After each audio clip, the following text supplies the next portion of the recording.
Oh, we're good to go. Good morning. Good morning. Yes, it is. Good morning. Welcome back to the Not So Spiritual podcast. It's been a minute, yeah? Yeah, I was very excited this morning. Me too. I was thinking about I it a miss lot. my friend. I haven't seen her with a mic in her face. I was like, we have so much to talk about. It's like the new year, 2025. Yeah. So much new energy coming in. Yeah. A lot of transmuting seems to be the common theme. Yeah. So today, We have a special guest. very special guest. Yes. Maybe introduce yourself. Yes. How much do you want to know? I have a lot of things under my belt that I do. So my name is Anna. I go by Holistic Healing with Anna. Basically anything to get you to where you need to go, healing holistically. So that's my motto. So I offer a ton of modalities, basically all with the idea of putting myself out of business because I want to teach you that you have everything that you need inside of you. You don't have to put your trust into a pill, a doctor, a healer, that everything you need is right here inside of you. And I am here to guide you home. Honestly, I think like that's such a profound thing to say. I think at the beginning of my spiritual journey, it was like, okay, what ceremony is going to change me? What healer do I need to go to? And then experiencing my own dark shadow. What is it? The dark soul of the night, dark night of the soul experience, which pretty sure all of us have experienced, and realizing like it's all within us. Like we're the teacher, we're the healer, we're the therapist. We got to do the work. Got to do the work. Yeah. It's so interesting because we met at such an I don't know, obviously divine timing, right? And when you came into my life, into our life, what were we even doing? Was it Dawn's? Did I forget? I have no idea. How did I meet you? I don't know. How did we meet? I went to one of your breathwork sessions. did? You invited me. I was actually, yes. Okay. I remember it was at the studio, right? And you did a breath analysis. Oh, okay. Yes. Yeah. But before that, how did you end up there? For Laura's light ceremony, and we had it at your thing at Sounds of the Light. And so I went there and I did a breath analysis. It wasn't my event, but I'm like, hey, let me do this analysis on you. And okay. Right. I love that you're down to do it. And I think I invited you. I said, I'm having a workshop coming up. Would you like to come? And you weren't able to attend. So you sent Natasha. Yeah. Yeah. And I went with Wanda. That's right. Yeah. Yeah. So I think what's so beautiful about what you do is when you offered that breath analysis, then I'm like, immediately I'm like, me, it's going to be me. So I'm like, raise my hand. Right. And your ability to read my breath and my body was so spot on. It resonated in my body, on top of which it was just the sincerity behind what you were saying, and immediately feeling that very soft guidance of validating how I really feel or operate in the world, and acknowledging that breath is so important, even though I'm like, we love breath work. We've been in breath work. We did it during ceremony. We went yoga. We've done all these things, And so in that moment, knowing how important breath is, that also being able to identify emotions that are part of the belief system that carry day to day just in my breath. So immediately I was like a fly on shit. I am all about it. And you just had this I'm like, light. bring me the shit. Yeah. And then I think you said, I attract doers is one of, is that? You attract what you are. So I basically am a doer myself. So you attract your people, right? Yeah. Where a lot of it, now that I realize, is a lot of my doing came from me trying to seek validation. Oh, yeah. Am I good enough? Can you love me if I just do enough for you? And if I do it with a smile, and if I'm a good girl, will you love me? Oh my God, the good girl. The good girl stitch is like forever. Yeah. the theme and story for me, and I'm sure a lot of women out there. Yeah. It's, I don't know, that just hit so profoundly. Yeah. And so by day, you are a nurse as well. So, and then shortly after, we took a trip together. We did. We took a trip together, and it was a very interesting trip. It was acknowledging that for the first time I was around, suddenly found myself surrounded by women the same age, same kind of, just a lot of similarities. And so that was a beautiful moment for me to see women my age and really see similarities amongst each other. And during that trip, you shared some personal stuff. So I don't know how much you want to share this morning, but I think it would be. Oh, I am all about sharing. And when I recognize how much shame I used to carry about my story and how afraid I was to tell anybody, because then what would they think about? Yeah. I think the common theme for me has been dying to be seen, but at the same time, like so terrified to be seen. It's like, I want to be known. I want to open up.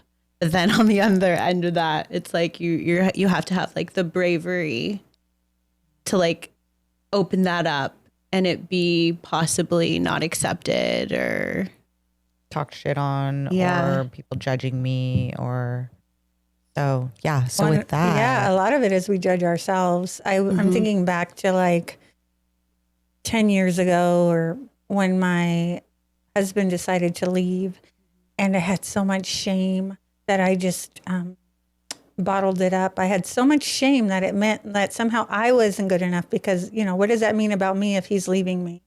And so I thought, well, maybe I just need to become better. Maybe I need to do more. So let me lose the baby weight. Let me keep the house extra clean. Let me be at his beck and call so we can have sex whenever he wants to. It doesn't matter what I want, whatever he wants. At that point, how long had you guys been married? I think we had been together like 15 years or something, like a long time, Yeah. And mind you, I was waiting. I was thinking about my story, and I was waiting. Like I had built up, like I think about like, okay, I did all the things. I followed all the rules. I got the good grades. I got the degree. I got married, after I put him through school, because that's important. I was setting up my foundation. Yeah. And then we buy the big house, the forever house. Then I have the baby, it's like all lined up. I followed all the rules. I'm supposed to be safe. Yeah. And what I found was, despite following all the rules, that he still decided, my life still left. My life still crumbled. He still decided to leave. I couldn't control him. And so I thought, I know I can fix this. Because, us doers, we know how to figure shit out. I said, I can do it. I can fix this. I know what to do. I just need to become better. I just need to love him enough so somehow he'll remember, he'll choose me.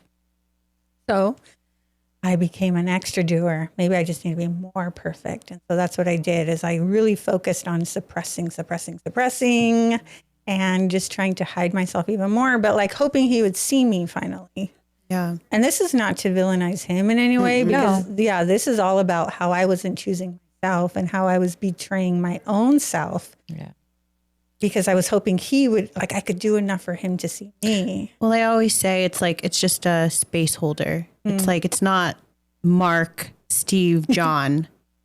It is a symbol for the lesson that we need to learn. And he could be Marcus, he could be Dane. It doesn't matter. It's put another puzzle Well, that's piece. what happened. Yeah. So I had another guy come in, and I was like, oh, here, Anna, you're the one. And so I was like, oh, okay, you're the guy. It wasn't him. It was you. Okay, let me do everything for you. Was that immediately after? No, I was single for 6 years. I was waiting for 6 years. Yeah. I waited 6 years for this man, and I prayed against the divorce, and I prayed against my house.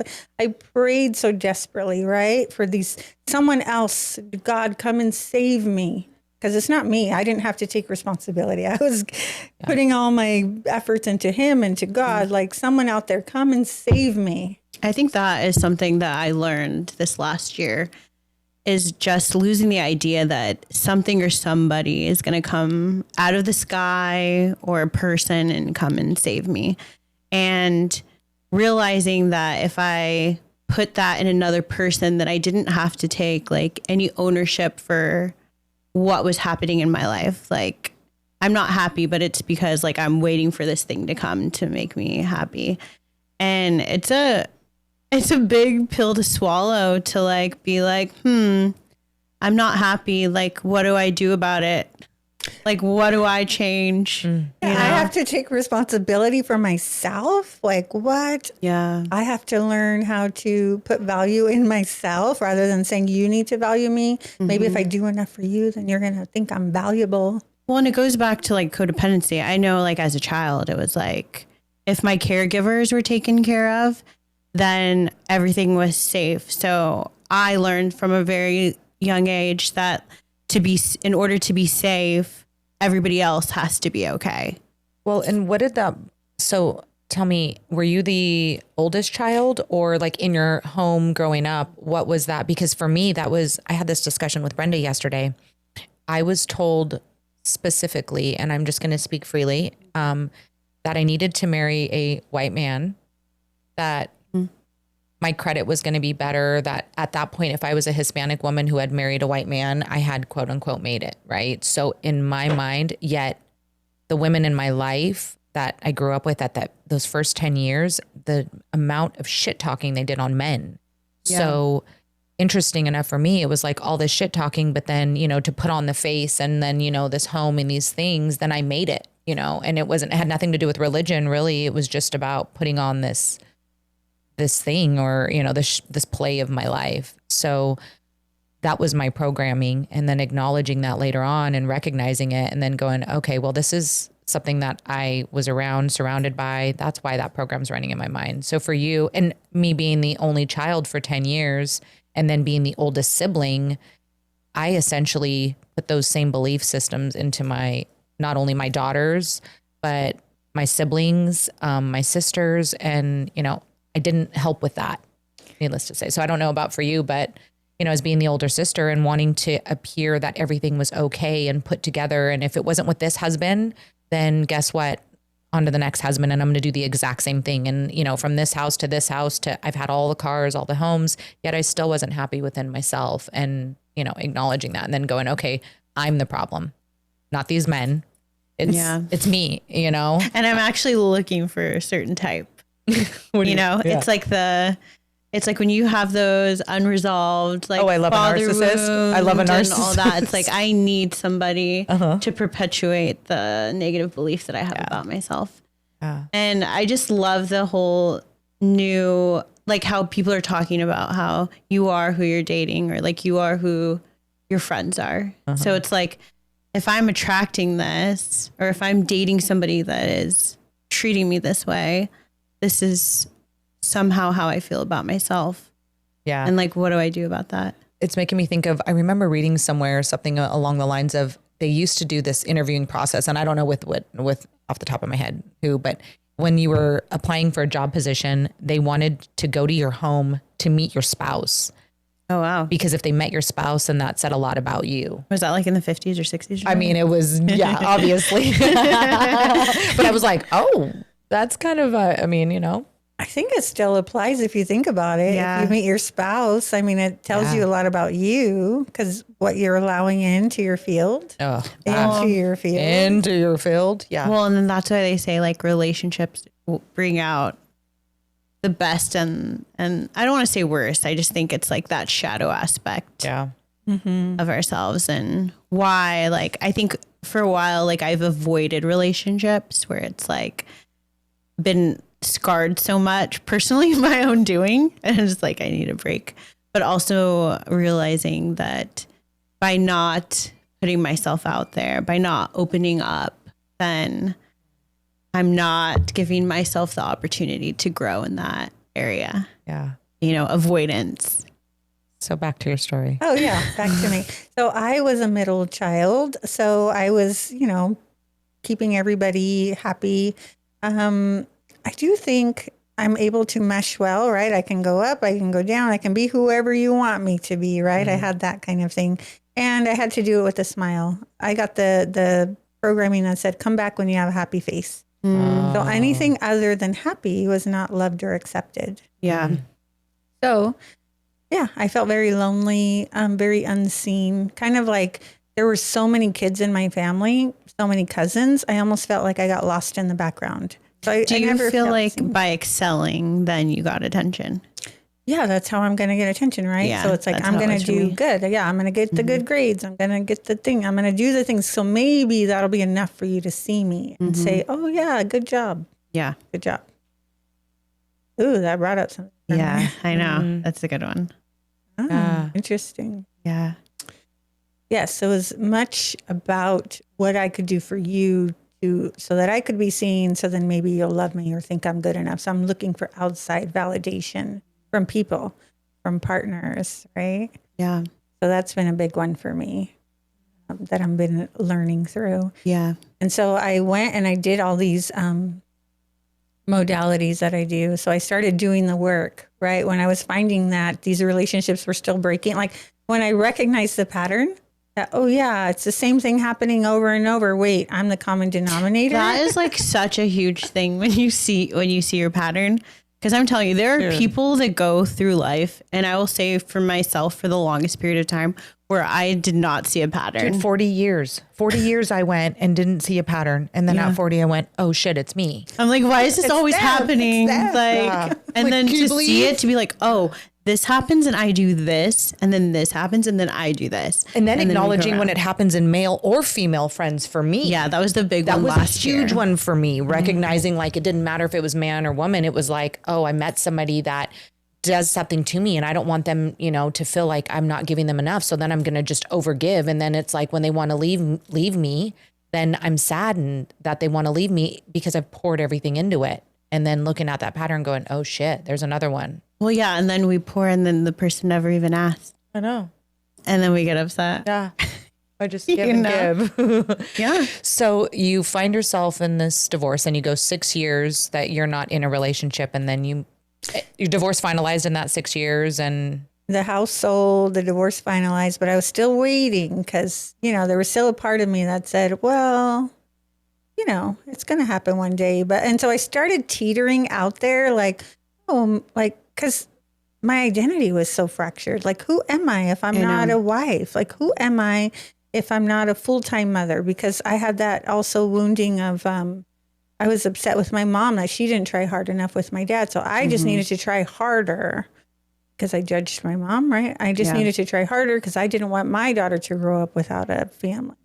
So I was willing to put up with any bullshit just because I wanted my daughter to have this whole family. Do you feel like you were able to find compassion for your mom, like through that, or maybe not immediately? Like, I feel like that sometimes takes time. Yeah, 1,000% compassion for my mom. And it really wasn't until my second relationship, because I was still in that place of, I can do it. You should have done it. You know, judging women for when they were getting divorced because it's like, you're just not trying hard enough, right? Look at me. You should suffer as Christ suffered. I carried a badge of honor that I was suffering. Yeah. Kind of fucked up. I'm just saying. No, but yeah. Yeah. So it wasn't until like I had this next relationship where it was like, wait, if I'm no longer this woman who is standing waiting for her husband, like, wait, who am I then? So then I thought, okay, well, now it's here. Now I'm like kind of having fun and being a party girl. Oh, we're going out drinking and having fun and things that weren't normal. Like, I was never really a big drinker, but hey, maybe because like I want to be accepted by this guy and this is what we do. Like, oh yeah. Yeah. Okay. Yeah, this is normal. And yeah, let's do that. So I started changing who I am to be what he wanted me to be. And then when I found that things weren't coming into alignment because he wasn't able to keep up with what the promises were, because I was, needing him to be a certain way so I could feel safe. Then I had to sit with myself and do my work. So what brought you to the work, or what was your thing, right? That happened, your awakening, your first pop open, whatever it was that, I'm sure it was. Yeah, a combination. I would think when it wasn't working out with this next guy, when I saw the pattern and it still wasn't working out, and I thought, okay, I need to start focusing on me. I need to like break that pattern and start working on me. And I got my very first tarot reading. Oh my gosh, because you're trying to figure out. Did you get it in town? Yeah. Well, it was like on the phone, but like, it was like this sense of like, wait a second, like, why can I not let go of this relationship? What's going on? Yeah. I got to figure this out. Let me get a tarot reading. And mind you, tarot was bad. Yeah.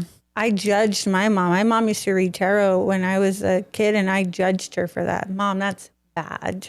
So your mom was actually in the spiritual world. I love my mom. Like, oh my gosh, doesn't make me cry. Yeah. That's good. Yeah.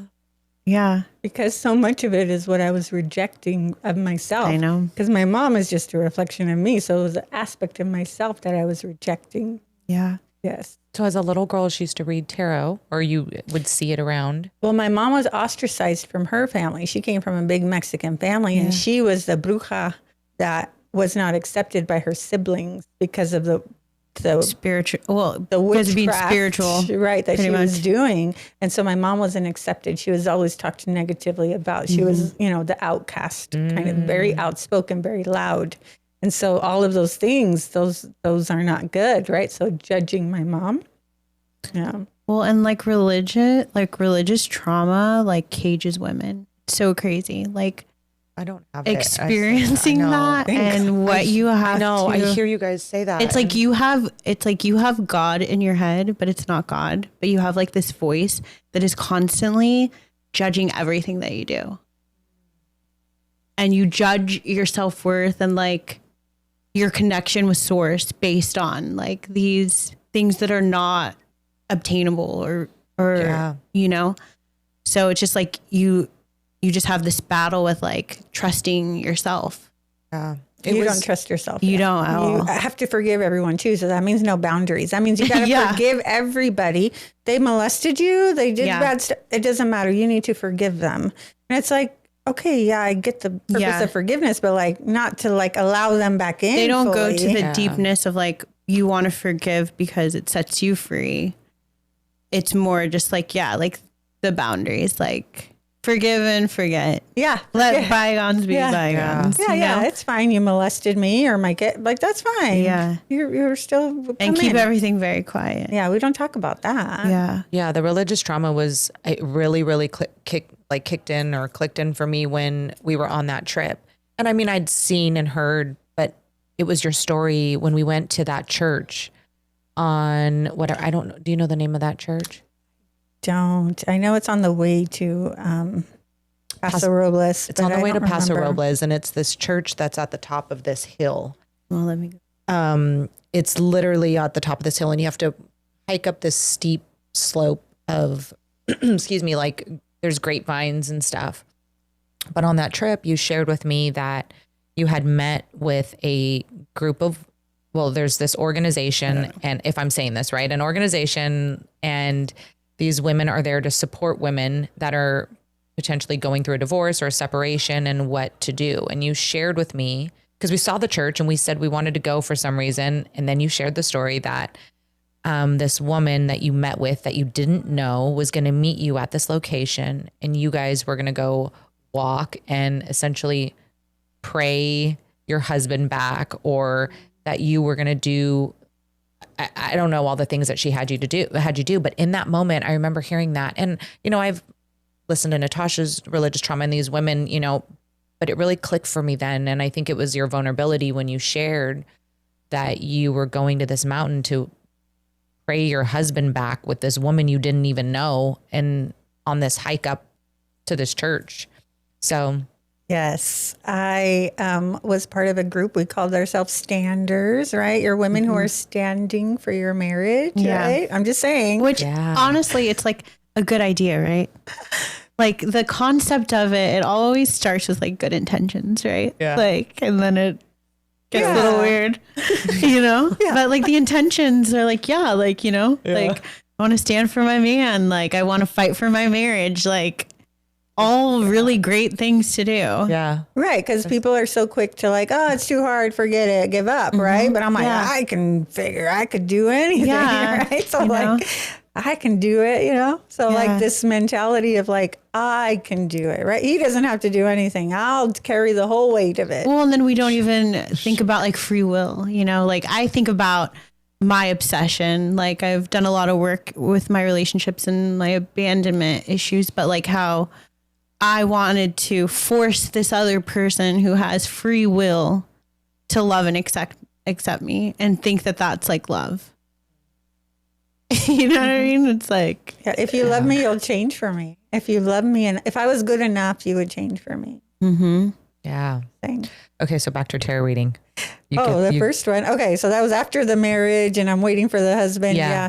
And then I reconnect with my ex-boyfriend from high school, and I know it. Like I know now, like it had to be him because I was so closed off to anybody else. Like it had to be someone who like had the in already. You missed it. Yeah, and thinking about like recognizing back then, like okay, things didn't work out back then. You know, he wasn't faithful and all that back then, but you know, somehow.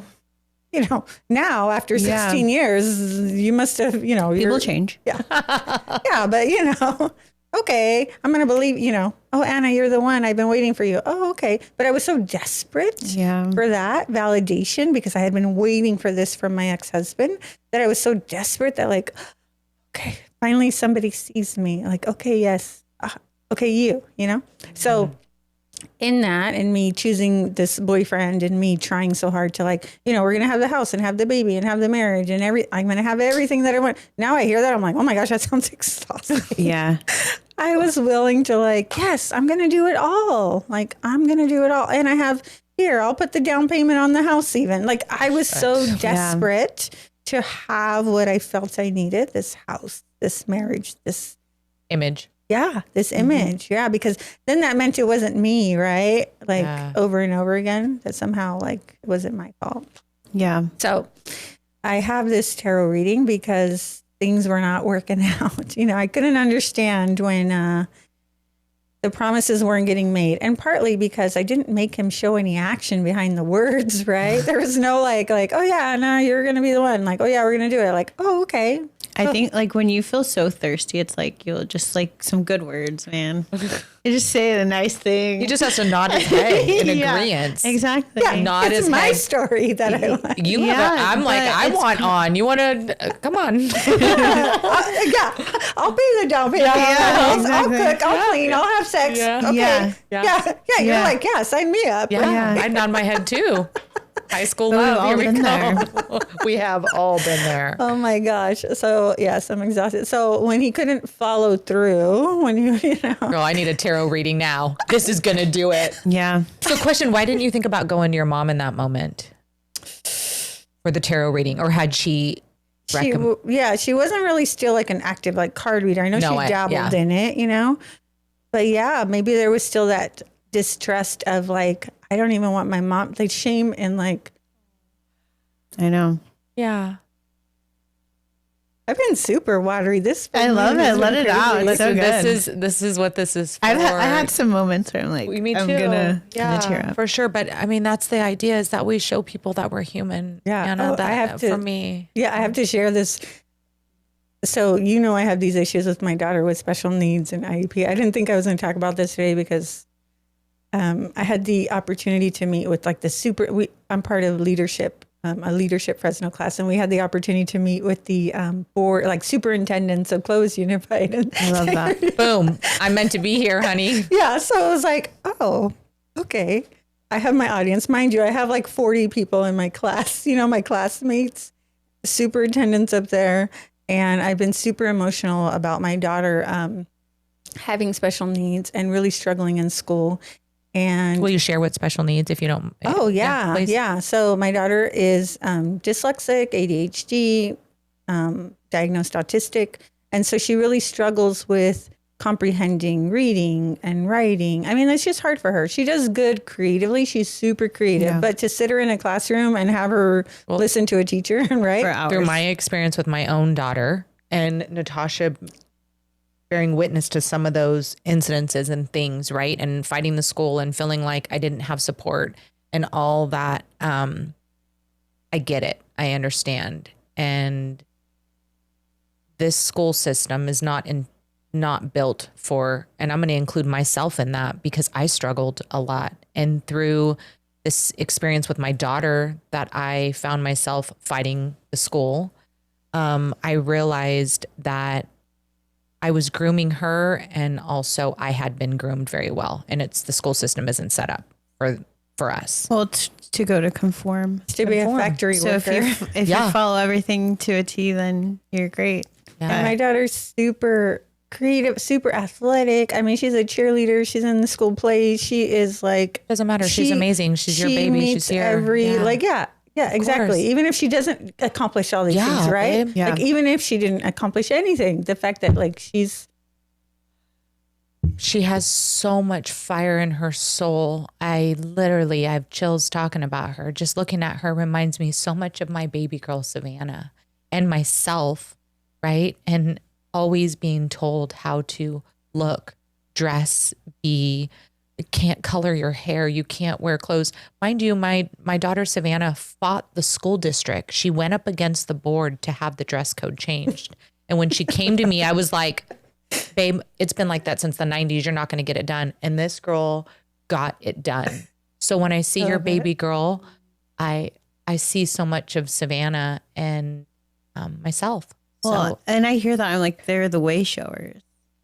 Like Yes. it's a very big cross to bear because like You are. we all want I am. yeah. You are. You are. We want to We're way showers. conform and we want to be accepted, and it's like to be your authentic self. Like, I mean, if you don't have people that don't like you, then you're probably not Yeah. being yourself. yeah. You So know. with Do you want to jump in? Would you like to jump in? I think it just feels right for you to come here. Come in. Come on. What do you need help with? You want us to carry that? I know you can. I know you can, but do you want help? I mean, it just feels right that you should be sitting here next to us. So This yesterday, is not sweet. This just feels right. you're here. You're here. You're meant to be here. Yeah. So you get up in front of this. You get up in front of this freaking. I got to hear this. So I have this whole thing prepared because my issue is because my daughter, because it's such a fight to get these accommodations that they're not wanting to accommodate, even though it's clearly written on her IEP. Her grade GPA fell below the mandatory. So that means she's ineligible to participate in her sports, which she's a girl wrestler and she's just like on fire. So because of that, she's not able to participate. The season's basically over for her. Oh, And they're sending her to like these mandatory tutorials, like 2 hours every week after school. But they just send her to a room, like basically like, here, you go to this room and do your work. But like there's no support there. there's no support. There never is. Yeah. No. So in my frustration of like, how is this best serving this kid to like take her out of her sports? How is this beneficial? Right? Yeah. This kid who already feels dumb, who has a hard time, like the one thing that she feels like she's good at or excelling, or also sports are so important for your well-being, for like all of it. You're taking this away because she's not able to do what the other kids can do easily. Yeah. So How old is she? she's 13. Yeah. And that age, right? Yeah. And I'm going to keep it real again. She is in a school district, Clovis Unified School District to be specific. So Yeah. there you go. Yeah. So I get up yesterday in front, and all day it was an education day, which is an amazing experience with my leadership group. We're talking about how the old systems don't work anymore. They're saying that over and over. People are not going into institutions anymore because like they're saying, oh, I can learn what I need on TikTok, which is true. Let me just tell you, like, we're getting way more information. Or chat GDP. Yes. Yes. Yes, exactly. Yes. There was like a surgeon who was talking about like, if you ask Stop it. chat GDP, how do I remove a gallbladder? It will tell you step by step. Like he looked at it and he was like, this is pretty much what I went to school to learn. I mean, 1,000%. And so like, they know the institutions are failing, but yet they're still like, they're saying, oh, well, They're it's just doubling policy. down. Yeah, they're saying it's Yeah. policy. It's policy. That's the policy. Like the policy says she can't participate because it's 2.0, or she doesn't have a 2.0, so she can't participate. It's the policy. Yeah. Who the fuck cares about Fuck a that policy? policy. I know. Like, how are you guys really helping these kids, right? Well, it's all they know. It's like, it's in this box. You follow this set of Yeah. rules and laws and then all's well. Yeah. So I was like, okay, I'm going to formulate this question. I'm in front of the superintendents. I'm going to formulate, I'm going to use my thing. So as soon as like, they're like, anybody have questions? I'm like, yes, I do. Let me stand up. So I stand up. And as soon as I do, I start crying. Like, I have a daughter. Yeah. Yeah. But it allowed me, it also showed me like, okay, who cares if I got up there and like cried about it. It's something that I'm super passionate about. Yeah. And thinking of all the kids who don't have like these parents who even know that they might be Right. struggling. And they're just saying, you just need to do better. Like, just work harder. Like, you just need to study more. Yeah. It's like these kids who don't even know. And then they're getting kicked out because it's if you don't get the GPA up high enough in 6 weeks, you're out. You're no longer eligible at all to participate. Yeah. So like, how many of these gifted kids are just kind of thrown out? And we wonder why the youth are struggling to identify, because we're kicking them out of these things that they might excel at. Yeah. And so I'm just still, So TBC. yes, exactly. So I asked the excited. question, but I don't know that it went anywhere. I will say I do feel like the current superintendent is like was an athlete in school and was a special ed teacher. So I feel like she's the best person, if anybody, to help. But I know we're going against the grain here. So, Well, and I think like, stepping outside of yourself and like speaking up, and that's all like part of the growth and part of the lesson too at the What same you're time. here for. Yeah. That's what you specifically are here for. Right? yes, Help to break down show those me, systems. yes, to break down the system and to like stand up for my daughter when I didn't feel anybody was standing up for me as a kid necessarily. Right there. Mm-hmm. Okay, so back to this tarot reading that we keep somehow. What was the tarot reading? Okay, well, the tarot reading just says like basically like, what did they tell me? I think they said like, oh, he's your twin flame. Oh my God. Oh, we that have to get one- into that. We've tried to several times. I always want to throw that one out. I know, Yeah, but that twin flame thing will get you sucked Caught in up. such a Cut. rabbit hole. I was It's trying just to kind of a not- toxic dynamic. Yeah, I was like, trying to not bring it up. But yeah. I love No, it. You it's have good, to. You though. got Yeah. to. Because that's the whole thing. Yeah, this toxic, Yeah. like, because then I recognize the pattern, because then it's like, oh, I have to be with him because he's my twin flame. And I recognized it was the same pattern, like how it was with my husband. I have to be with him because he's my husband. No matter what, no matter how shitty it is, Yeah. I got to stick it out. Yeah. So I saw the pattern. And the whole description of the twin flame is like it's a push and pull. Like the whole the description of it, it's like a push and pull. Like when you pull away, they come running, and vice versa, and they bring out the dark aspects of yourself. But if you break that down, it's like Toxic. a recipe for like just problems. narcissistic Yeah. behavior and like abuse, emotional abuse, Good way to figure out the pattern. And I did. Yeah, And if that is a anything, good- I'm super appreciative. Like I have no like angst towards like any of that, him or my ex-husband, because it's Yeah. like you showed me. I can see, like I can see the contract, I can see the contract, and I can actually even see him from his higher self being like, yeah, good job. Because I can see that we made this contract before we even came into this world. And I can see like he's just playing a character. Yeah, He's and who was helping he me. in the last life? Oh, That's what I think. exactly. He could have been your dad. Yeah, Or, I feel like it was my son, to be honest. Yeah, Like, it you was know? like this dynamic of like, I'm here to take care of you, Yeah. So, like, I mean, it's I think that's yeah. the healing, right? It's like seeing like your growth, your part, and then allows you to forgive. Not like I should just forgive this person, Exactly. but like the freedom in there. And I see too, what helped me was that, and I can see the dynamic, because I had this when I finally even when I got all these modalities, I'm like, I can heal you. Come, I will heal you, Yeah. But I can recognize it's not my job to heal him, and it's not my job to heal anyone. Oh my right? God, that's like And the best. Yeah, so it showed me, I can appreciate the dynamic, because if it would have worked, I think if it would have worked out between us, I would have stayed in the dynamic. I would have told my daughter, hey, you need to do whatever your husband tells you to do. Don't question authority. Don't anything, right? And so recognizing the benefit of okay, it didn't work out, and appreciating, okay, now coming into yourself so that the pattern doesn't continue with my daughter, because I'm having to learn. And then even with him, where he was resistant to coming in and like allowing me to heal him, I can see the benefit, because if it did work, right? If he was like, oh yeah, Anna, you healed me, I'm here, I would have continued that pattern with my clients, right? All the people coming to me, I would have been like, I have the magic gift. I can heal you. Yeah. And so what I recognized is like, no, everybody can heal themselves. Like, I am not here to heal you. You can do this for yourself.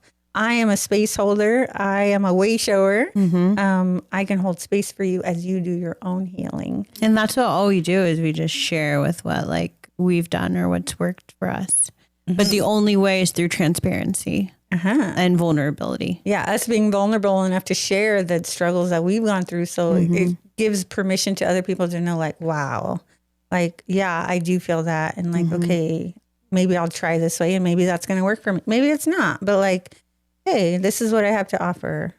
And if you don't like what I have to offer, it doesn't mean that my gifts are any less valuable, right? That I am not worthy just because maybe you don't think it's worth it, right? So there's lessons in all of it. All of it. And in that, when you talk about your gifts, so I know some of your story, but I don't think I've heard it all, of when like the activation, or I think I remember you saying something about Sedona and reading something. And so will you share, because you're an RN this entire time? Yes, I'm still an RN. You're in the hospital working in traditional. Okay. I work in a clinic, still doing traditional medicine, which I feel like, so prior to meeting this, like 5 years ago, I remember, because that puts it in permission when I re-met this guy. I remember saying, I made it to the top. Like, I'm at the top of my pay scale. Like, I have a good schedule. I have benefits, right? Like, it was like, I remember saying, I will be the rickety old nurse walking down the hall because I made it, right? And through this, like, coming to find myself. So when I had this tarot card reading, and then, you know, you start following the signs. So it was like, okay, this tarot card reader recommended this lady who does Akashic reading. Okay, I follow her. She's going to do a retreat in Sedona. Okay, I've been wanting to go to Sedona. So let me go to Sedona. I don't even know what she's going to certify me in, but I want to go to Sedona. So like I'm going. So when I go there, I get certified to do Reiki and past life regression. Now, Christians don't believe in past life regression. So that was really like a challenge. Explain past life regression for people. Yes. So past life regression would mean that we're able to hypnotize you and for you to see your own past lives, which again, as a Christian, we don't believe that there are past lives. This is it. This is the only life you're getting. And so to think that there is another life is like, that's not right.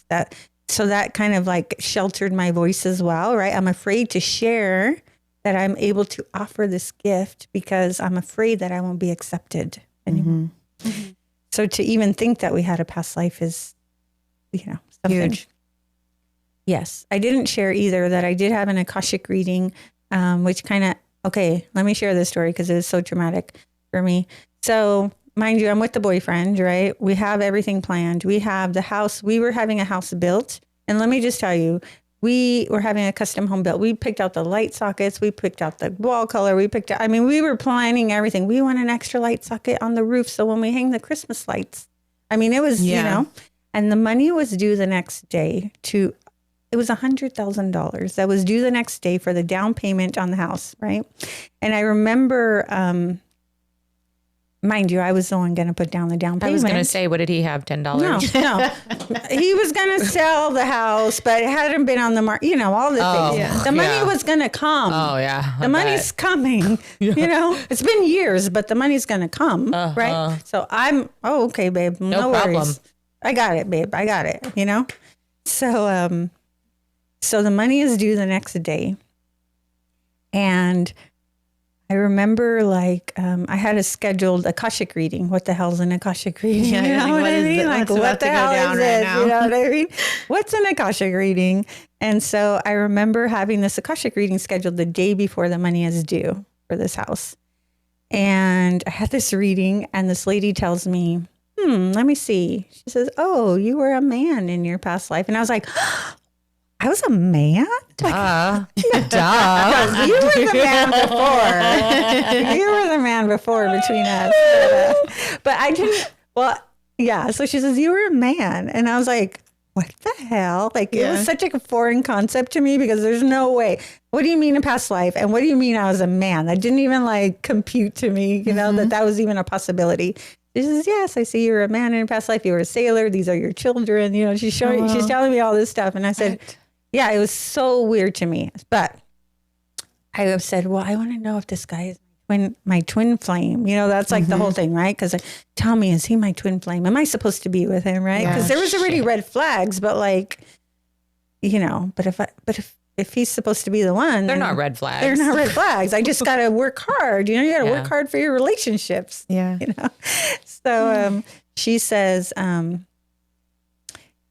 remember this reader. She says, oh, like you really love this house. And I was like, I do, you know, because, you know, I needed this house to create this safety for me. So she's like, you really love this house. Like you think, and she says, let me tell you something. She says, this is not your forever house. And like with that, it kind of like unlocked something for me. She's like, yeah, this is not your forever house. And she says, this guy, it's going to end up like your ex-husband, you know, like, it's going to end up just like your ex-husband. She says, yeah, if you have a kid, he might end up being like a grandpa. Like he's not going to be an active father. He's going to be more, you know, like you're basically going to do everything. And so I remember like leaving that phone call, like just like devastated because it was like, I'm not going to have my house. You know, I'm not going to have, you know, what she told me about him kind of thing. And so with that, I canceled the house. How brave and scary is that? How brave of you. But it must have been like an intuitive knowing. Well, and I knew because there was already, right? Like there was already like him saying like, oh, I think the house is too much. Like he was already coming up with like stuff, but I was like still pushing. Like I can see it, babe. I see the vision. It'll be fine. Like we can afford that. Like it'll be fine. And I remember the woman too, like, mind you, these are so crazy because she knows nothing about me, right? We're not even, it's a phone. She doesn't even see my picture. We're like on a phone. And she's like, you can afford this house. She's like, but it's going to feel like it's your house, that you're carrying this house. Like, basically, he's not responsible. You know, this is your house. Yeah. She's like, you could do it, but like, you know, it's not. And so, yeah, with that, I you know, canceled the house and I told him too, like, and you know, he was like, oh, so relieved. Don't worry, babe. We're going to get another house. Oh, he acted that way. All right, babe. Like you could feel that relief immediately, you know, and it's like just shows, you know, it wasn't, I was the one pushing for it. Yeah. I mean, you know, I see now I was pushing. And so he felt relief. But like just with that too, like it kind of died, like whatever I had to. Oh, you got the ick. Sure. I got the ick. And so I started to like, pull away. Yeah. And then I think I even like, you know, blocked him because I had to be like so crazy. I had to block him. And then he moves to my neighborhood, you know, like, but because, you know, it's the push pull. Like when you pull away, that's when they come forward. Oh, the twin flame bought a house on the same block. Yeah. Oh, hell no. Yeah, oh, hell no. Yeah. Oh, hell no. Yeah. So then I had fear. Oh, God, the anxiety. But then fear, right? Yeah. Like, oh my God, I'm not safe, you know, all this stuff. Because I'm trying to push. Like there was so much anxiety because I'm trying to push it all and hold it all. And like, oh my God, I'm scared of you. And yes, so eventually, I mean, I think I had him blocked. I mean, he was sending roses every week to the house and, you know, just trying, I would block this number, block this email. There's another one created, you know, but to be honest, like there was a part of me, like if I think about it, you know, who likes like, oh, okay, I'm worthy enough for you to still try to do all this, right? Yeah. Like there's way to acknowledge that. Yeah. Yeah, because it's like, oh, okay, I'm, you know, you see me now, but like there was still fear attached, you know, fear. And then at some point we, you know, live in the same neighborhood. We reconnect on a walk. And at that point, you know, I thought, oh, okay, well, you know, we've done enough healing. Let's, we can try this again. Yeah. You know? But again, I mean, cycles coming together, coming apart because I was growing. I was growing in what I was doing. I was now and it was interesting. Every time we had a fight, I would be like, oh, I'm going to sign up for this course over here, you know, but I know now I remember the day I went to my first breathwork class, we weren't together because I wasn't allowed to be around when his daughter was around or something crazy. Yeah. But I know if I was allowed to be around, I would have been there playing family. Oh, let me cook breakfast and let me be here. I need to be here because we need to create a family together. And so I remember it was like a Saturday and I was all sad and like pathetic, you know, oh, you're not choosing me. I'm like, I guess I'll go to this breathwork class. When I'll enrich myself. you're choosing yourself, like subconsciously For you. you know. You're going to have the best time with yourself. I'm going to go to this breathwork class because you don't want to be around me because you don't think I'm good enough, to like have around or however. So I went to this breathwork class. I'm like, what the hell just happened, right? And so I just like dive in, I'm like, oh my gosh, there's a week seminar coming up. Let me go. And I remember him being like, oh, you get to go there and have fun, And I'm like, dude, this is not like, I mean, yes, it's fun, but also like we're going fucking deep and we're doing some deep shit here. And just in that, like I started like kind of like, putting my focus more into myself. Like this makes me feel good. This is giving me an outlet. And I just kind of, like everything I do, I just go 100 miles an hour and I went that way. And I started to find my voice. I started to like all of it. Because there was no way I would have been able to do this, to speak in front of my class, to hold a workshop, any of that. Like this is all recent within the last 2 to 3 years. Yeah. All of it. Because it's all been from this work, this growth, and choosing myself. And so, and with that, it'll naturally, like these relationships that I was like so scared of, like it'll naturally fall away because now I'm like, I'm not scared of you, fucker. Like, come, you want to have a conversation? Let's have a conversation. But you're going to set it up. You're going to come. You're going to, ask me properly. Well, and I know for me, I used to be afraid because I was afraid of my own boundaries because I would not stand in my own boundaries. So you were a threat to me because I didn't trust that I was going to follow through with like how I felt or what I knew what was right. So it's like, I want to do the blocking. I want to like erase you from because you even coming into my area We'll end up in a relationship again. Is threatening. We'll end up in the relationship again. I'll end up doing this because I don't trust myself, right? Exactly. I don't trust myself enough to even be around, the ex or whatever, because then I know I'm going to repeat that again and I'm going to fall into it. And sometimes you have to start off that way, right? Yeah. It's like you got to cut it off or what your weakness is or what's like not good for you until you realize like, okay, I'm choosing this because I deserve more, I deserve better, or I want better. I love myself more. That glimpse of ourselves in that moment when we see ourselves or meet ourselves in that moment, it's addictive for me, to see and really experience the unfolding of meeting myself in its entirety, which I don't even think I'm close to that yet. But that feeling is such a good feeling. I mean, 1,000%. That's why it's like you're saying, like, it's not about like him being so scary. It's because I didn't trust myself enough to be able to like stand up against, the bad guy kind of thing. Yeah. And so that's why I'm saying like learning that I'm not the victim either, right? Taking that like, oh, I'm a victim to your, I'm like, I'm not a victim. It was at all. So taking all of that away. Willing participant. Oh, more than willing. So yeah, like taking back my power, like noticing like I have power over this. Like, okay, I don't have to be in a relationship with you. Okay, I don't have to entertain you, anything like that, right? Or like even standing up against the school board, right? Like, oh my gosh, you talking about your daughter standing up to the school board? Dude. I love that. I'll show you the video. It's a really good one. She like went up against the board several times and spoke about the dress code to get it changed and then got it changed for Clovis Unified. Wow. Yeah, it was a huge That's thing. crazy. It was a huge thing. Even at like her age. Yeah, she was young and in high school. I'm like, you're not going to beat the school the Clovis Unified has been like this since the 90s when I went there. Wow. Like, there's no way. And she was like, watch me. Wow. And, me then allowing her to that's really when I allowed her to start just being herself and me stop trying to tell her not to do something or grooming her is when it really. So when you talk about grooming, so I went with Catherine because my daughter was like, Mom, I want like, what were they called? The bangs that Did you call them the money pieces? So she's Money like piece. Savannah. Reminds me very much of like even you and Savannah, like this big personality, this great. And just like, she comes in, she's got like a shaved eyebrow and like one portion. I was like, dude, that's dope. I was like, do you do that? She's like, yeah. I'm like, dope.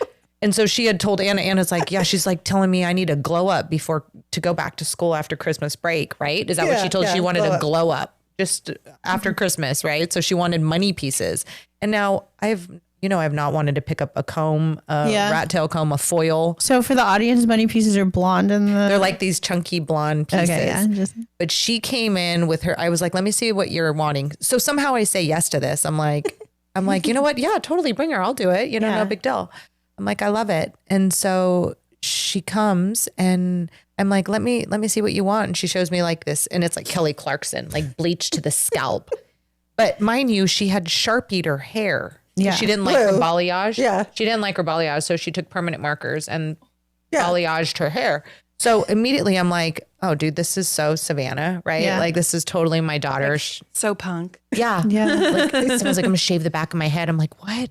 Like, I'm going to fight the dress code. Watch me, that kind of thing. And so when she got there, I was like, oh, this is so Savannah. Like, my baby girl, like, totally get it. But she wanted these like chunky, money pieces. And now I look at, it makes me go back to when I was young, and I like when I see kids like that today. Me too. It's so inspiring to me because I was not like that. I was just like, We were told not to. conform. Oh, I was totally that kid. See, I love that. Totally that kid. Like, I just like went into my natural era. Like I just did that. I too, Yeah. right? Yeah, like I had my head shaved for like 6 years, and yeah, I was all into that stuff. And See, I love identify that. with I love your daughter, and I it love sounds like it. yours too. That's so funny. Well, Yeah. what I love so much. So what I'm saying, when I went to see Catherine and for me, I'm like, girl, that's not going to look good. Yeah. Like, we want to leave some root, like all this, you know what I mean?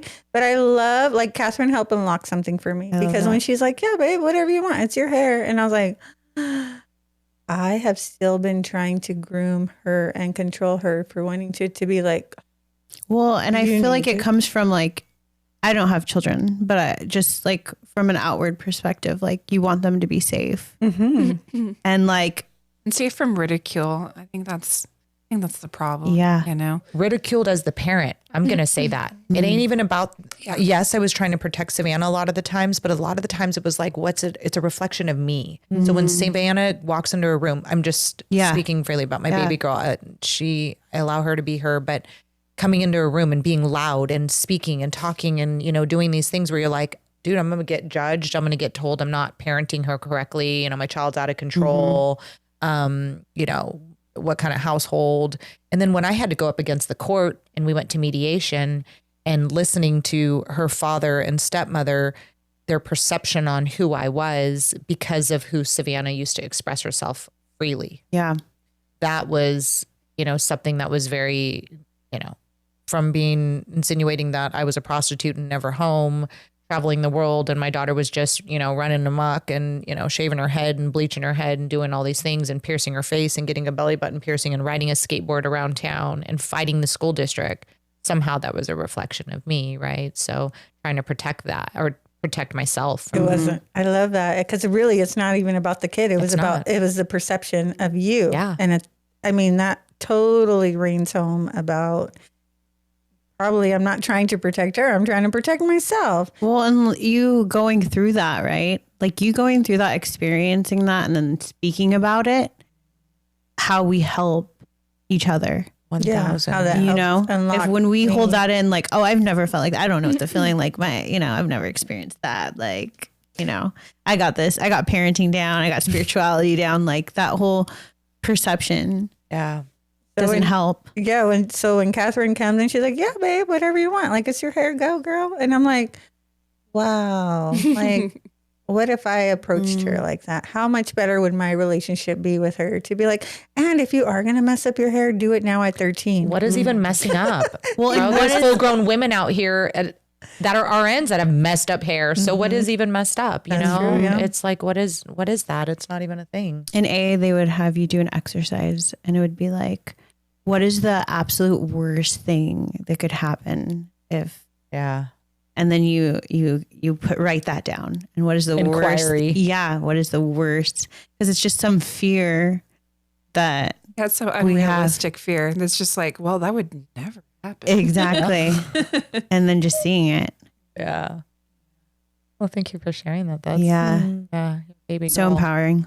I think when we allow them, for me, the more I let go and the more I was just like, okay, baby girl. Sometimes she'll still call me and FaceTime me and both my daughters. And there's moments I'm like, okay, girl. Well, I love it. Now my answer is I can't wait to read your journal afterwards or to share that with me, you know, what that experience is going to be like, and just taking that back seat and allowing them. I don't have children, obviously, but like my relationship with my sisters was like that. Like it's only been the last 3 or 4 years where we have such a tight bond because like I was the mom.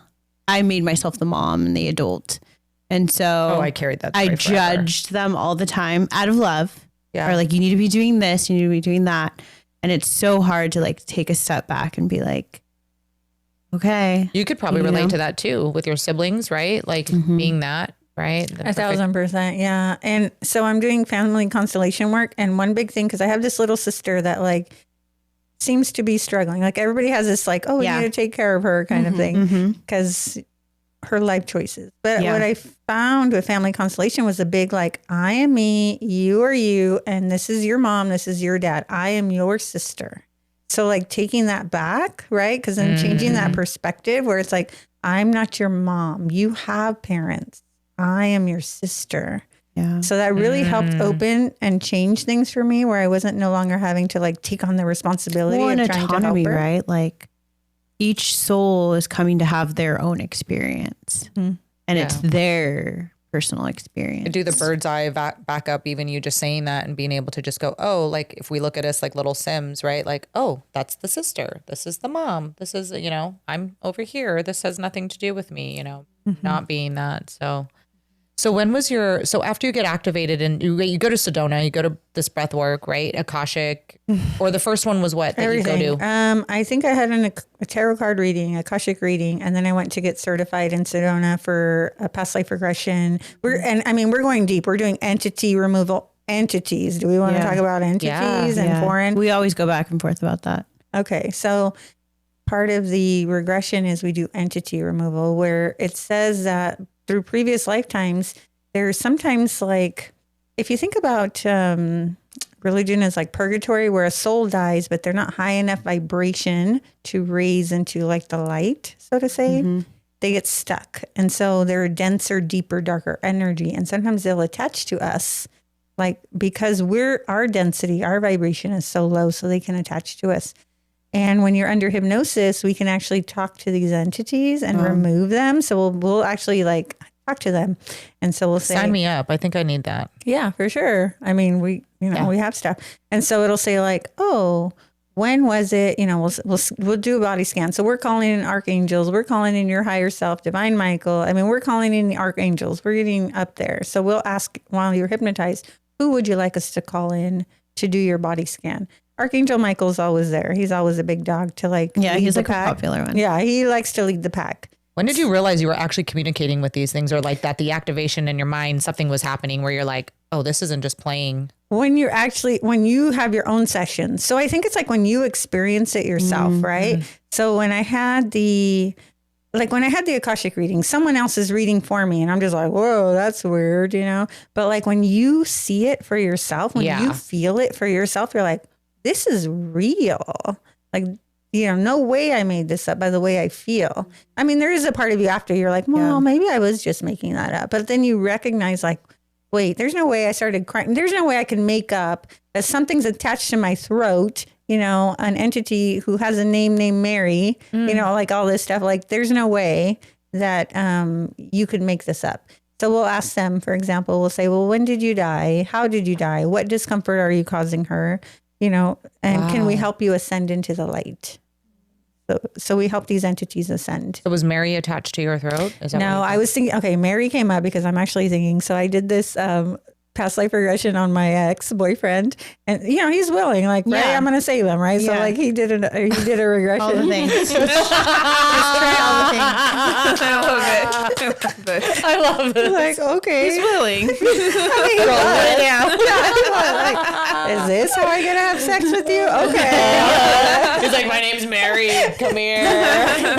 So he doesn't even remember the session. That's what I love so much about it. He doesn't remember, but I remember, I bring up Mary because I remember he did a body scan and there was a Mary like attached to his ear, right? And so we'll say like, oh, Mary, you know, what discomfort are you causing him? I don't remember all the discomfort, but I do remember when I said, okay, is there anything you want to tell him before you ascend into the light? And she's like, tell him I love him. And I was like, okay, out of here. Get out of here. Bye. Like, I remember being jealous. You broke up, bitch. You gotta go. Ascend. I don't care if it was this life or the last. Mary, you gotta go. You're all mad at her. You want to beat her up? Not this lifetime. What? Like, okay, Mary, you're out of here. Yeah, exactly. You're out. So that's like Mary came out. That's how I was all Mary. Yeah, you're like, Mary's here now. yeah, She's lingering. she is. She's around. And what's funny is a lot of these guys attach when you're depressed. A lot of them like this. I remember Mary attached to him when his mom was pregnant of him. Oh, Because his mom was like depressed or whatever it was, like in low vibration. And so that's when it was able to attach to him. So that's why it's so important for us to be in good vibration, because that's when these lower, denser energies can attach. I picked some up at Press Box probably. back in the day. Faber McGee's, Press Box, Bladder Busters. Yeah, because your serious. vibration was low because you're Yes. drinking, because you're stressed, because Yeah. your vibration. So that makes you, susceptible to be able to get these things attached, right? How can somebody share with people, maybe if they feel, if as they're hearing this, they think maybe there's some type of entity attached to them? How can somebody maybe identify that? Or Yeah, so it'd be kind of like these denser feelings in your body. So you'll sometimes feel like it'll be an ailment on your body, like let's say a knee, like, oh, I'm always having knee pain. Oh, I don't, this kind of thing. And so you'll realize, you'll say, well, what is being caused? And I'm a big advocate of like when something's going on with your body, it's because like there's a deeper something 100%. trying to talk to you. Bust out the Louise Hayes book. you have exactly. that chart that I love so much. Yes. So I have all kinds of charts. I know Yeah. I have all kinds of tools in my toolbox. So like, yes, come, I got you, kind of thing for whatever it is that you're looking for. But usually it has to do, usually I feel like a lot of it had to do with like emotional stuckness, right? This feeling of, I know a lot of the entities we've talked to will say, oh, I've caused them racing thoughts. I've caused them anxiety. I've caused them to want to have suicide thoughts because these people have like died that way, if that makes sense. You know what I mean? So I remember I did a session on my sister Liberty, who Liberty hates guns for whatever reason. And one of the entities that were attached to her was shot. And so like he had this like negative thing with the guns kind of thing. And I think he actually like shot people too. So I mean, it's like sometimes we don't recognize some of the phobias that we have too. It's like, oh wait, where did that come from? Is that from me or is that something deeper? Is that an entity attached? Is that from generations past? Oh, I'm thinking of somebody right now that needs you. It just came to mind. Yeah, she's like deathly afraid of driving. And I mentioned her, I was like, is there a reason? And she's been in a couple accidents, but she's always had this fear of passing out while driving. And I told her, I was like, have you ever considered maybe it was a past life or something, So that's interesting. Oh, 1,000%. Like I can recognize, like I did my own regression and there was one where like I was a man, not a human form, but I remember like my family was murdered. I was like centaurs came and my family was murdered. And so I was by myself. And so I remember I saw in that life, I committed suicide by jumping off of a cliff. And that is why I feel today, I'm like, oh my gosh, I have this sense of like being afraid to jump off of something really, even a high slide. Like I have a hard time with like, can't let go of that kind of thing, And so recognizing like, oh, where did that come from? Oh, that stemmed from there.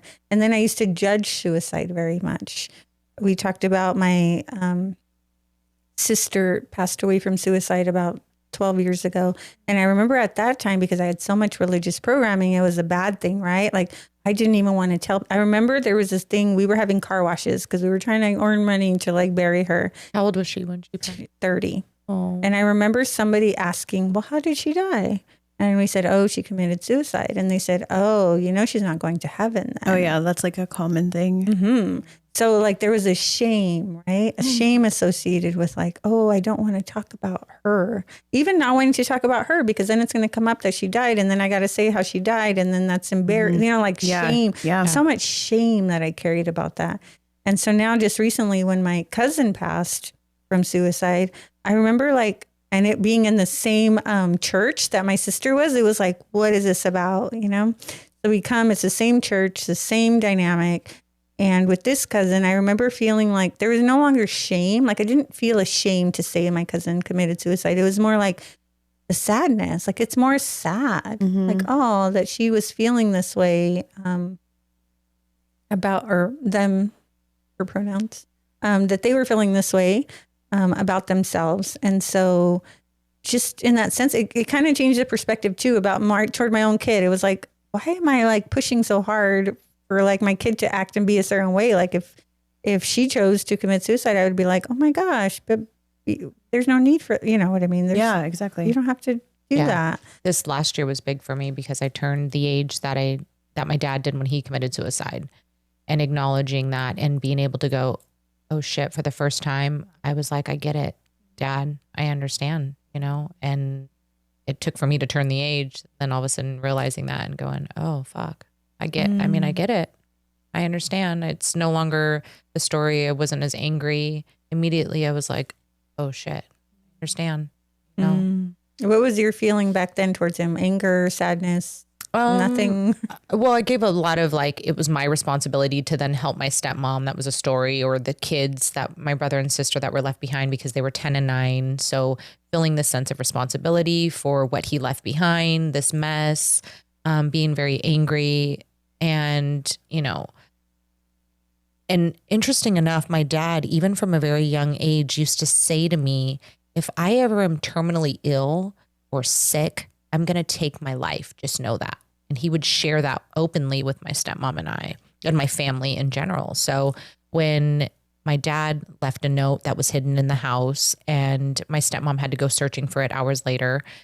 And when I got the phone call, the conversation with her and I was immediately, oh, we knew he would do it. He would follow through because it was what he had told us my entire life. So very bizarre. And this year, really being able to look at and go, oh, I understand, Dad. What was his condition? Did he have a condition? He said he had HIV. Oh, he was HIV positive. And so there was a lot of shame with back then. Number one, my dad committing suicide. Number two, HIV was huge and like this big shame, like, oh, all of a sudden it was like, oh, is he gay? Is he this? What happened? You know, and finding out that he had visited several doctors and that wasn't the case. So I never really, there's no answers there, you know, but just arriving to this point and going, oh, I get it.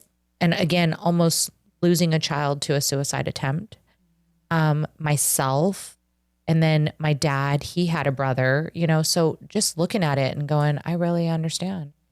Life is hard.